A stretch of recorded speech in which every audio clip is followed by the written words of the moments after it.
Salut, aujourd'hui on va faire le jeu des ouvertures, c'est un nouveau jeu, et voilà comment ça se passe. Donc je vous propose 5 photos, et il va falloir essayer de déterminer quelles sont les ouvertures qui ont été utilisées pour chacune des photos, enfin l'ouverture pour chaque photo.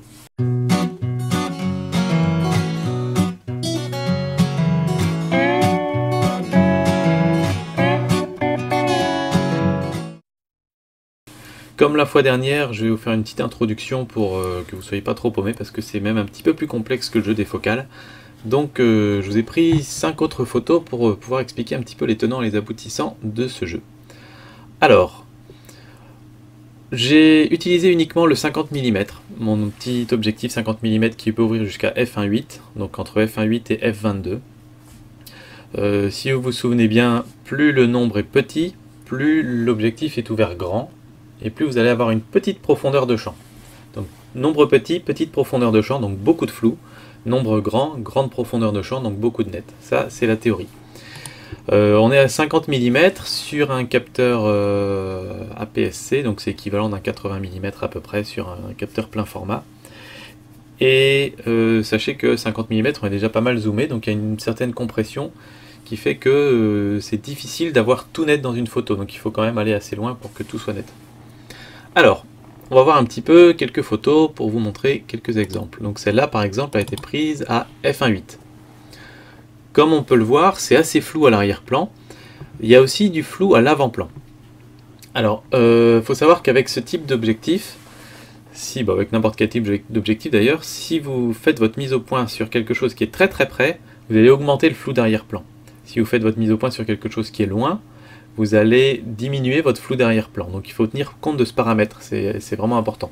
Donc là, si j'ai fait la mise au point sur cette partie centrale là, donc derrière on a du flou, mais à 1.8 on distingue encore tout à fait ce qu'il y a derrière. On sait que ça c'est des branches, on devine la neige, etc. Si j'avais fait la mise au point ici tout devant, ça aurait été beaucoup plus flou derrière. Donc il faut vraiment tenir compte de la distance de mise au point pour faire votre estimation. Autre photo qui a été prise à 1.8, c'est celle-là. Donc là vous pouvez voir par exemple que comme j'ai fait la mise au point plus loin, tout au fond ici c'est totalement net, il n'y a vraiment aucun flou. Par contre le flou, l'ensemble du flou se retrouve sur le premier plan. Donc là on voit vraiment que le flou il va jusqu'à la moitié de l'image. Mais tout au fond c'est net, c'est parce que j'ai fait la mise au point à l'infini, mais on est quand même à 1.8. Donc voilà, 1.8 ne veut pas forcément dire flou d'arrière-plan et on voit rien sur la photo. Donc ça c'est vraiment des critères à prendre en compte qui sont importants pour cet exercice. A l'inverse, cette photo là elle est prise à 2.8, donc on a fermé un peu plus, donc normalement on a une profondeur de champ plus grande, mais comme j'ai fait la mise au point sur un objet qui est très proche, derrière on a un flou important, qui est même plus important que sur les photos que j'avais prises à f1.8. Donc voilà, il faut vraiment tenir compte de ça.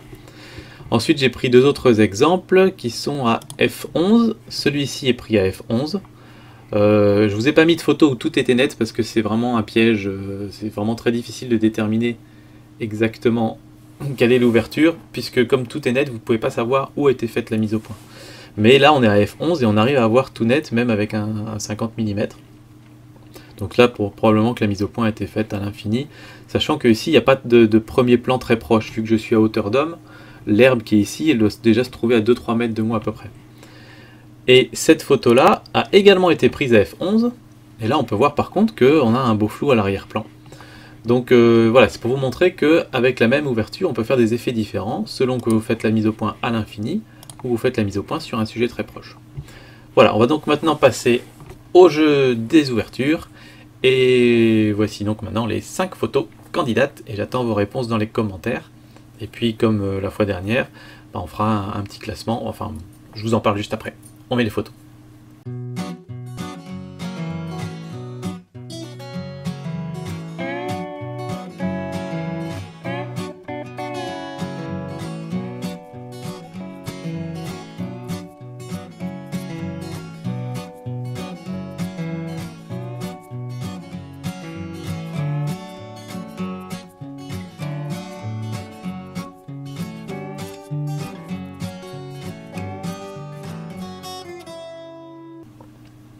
Voilà, vous avez vu maintenant les 5 photos. Donc comme la dernière fois, répondez dans les commentaires ici ou sur la page Facebook. On prendra en compte tous ces commentaires là, c'est pas la peine de répondre sur les deux. Et je ferai un petit classement selon que vous avez bien répondu ou un peu moins bien répondu. Et donc le premier aura 10 points, le deuxième 8 points, etc. Et puis ensuite, tous les participants auront de toute façon un point. Et ça sera additionné au classement du jeu des focales qu'on avait fait la dernière fois. Et on va faire comme ça tout au long de l'année, encore quelques autres jeux. Et puis à la fin de l'année, on fera une petite remise de prix avec des petits cadeaux. Rien d'extravagant, mais voilà, des petits cadeaux symboliques sympas. Voilà, donc j'espère que vous participerez autant que la fois dernière, voire plus. Et puis je vous donne rendez-vous dans quelques jours pour vous donner les réponses. A bientôt.